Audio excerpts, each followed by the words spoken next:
Welcome back to my Colorado mountain garden and homestead, and today's been a pretty exciting day. We had a visitor to the homestead. We had a mountain lion cross through the back part of our property, just walking along.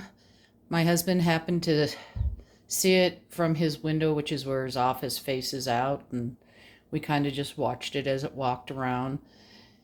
It was a little bit far away to get a picture because there's lots of trees up there, so my camera kept trying to focus on everything but it.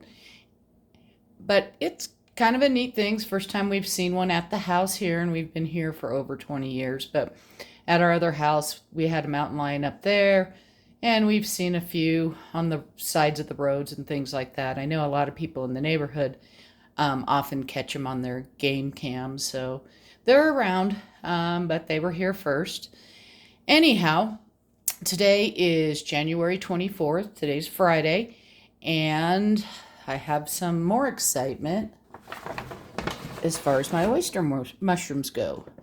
As you can see, there's a bunch of little white dots, and that's the mycelium starting to colonize, and eventually this bucket will be mostly white, if not all white. There is some, you can kind of see some up here in here through the top.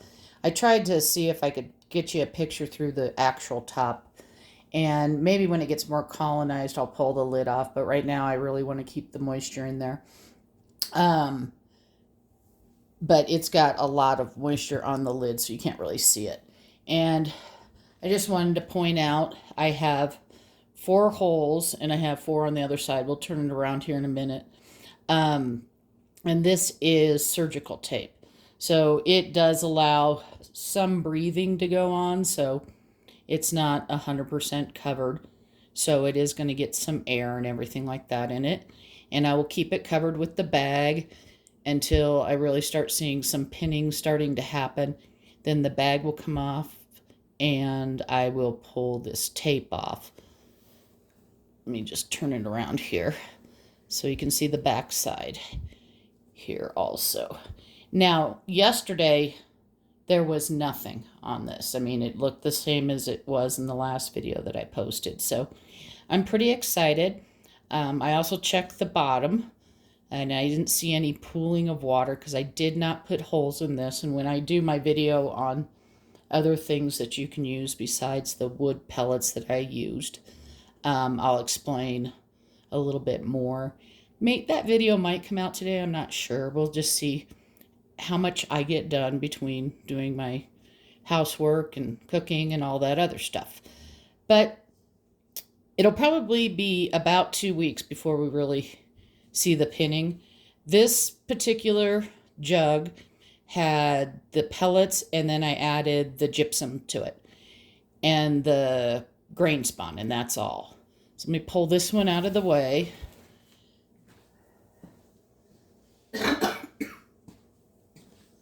Got a bit of a cold trying to start. And so this is the one that I made yesterday, and it already has some white showing up. So I've got the mycelium starting. I thought there was one, here's a pretty big spot here. Not as much on the top. Now this one, like I said, I did yesterday, and I also added some wheat bran to it. And again, I will explain all about that in the next video. And I'm just showing you everything.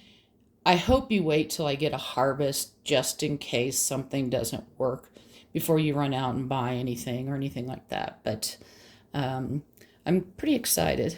So there's some bigger spots starting in here. So this has been in the bucket with the grain spawn for less than 24 hours. And to me, that kind of makes sense because not everybody uses the wheat bran, but in all the videos that I watched before making this, it basically said that it helps. It gives him the grain spawn and the mycelium something to grow on, so it has more nutrients. And again, the gypsum's added for some minerals, and also it's an anti-caking. My big thing is I have to keep watching, making sure that the mycelium is eating enough so that the bad things don't grow, the bad molds. And if we get a bad mold in there, we'll know it because it'll be dark in color. And sometimes the mycelium, if it's growing fast enough, can take over that area and basically kill off that mold. But again, that is another reason why I decided to use the clear containers versus something like a white container. And these are 1 gallons. And I bought these at Sam's Club. You get a 3-pack for, I don't know, like $12 or something like that. Maybe a little bit cheaper. I can't remember. I'll have to look it up. But I'm getting pretty excited. So these are going to go back on the shelf with bags over them. It's better to kind of keep them in the dark when they're there at this point. Once they start growing and stuff like that, dark isn't as big of a deal. You don't want it in direct light, so you don't want the sun shining on it or anything like that.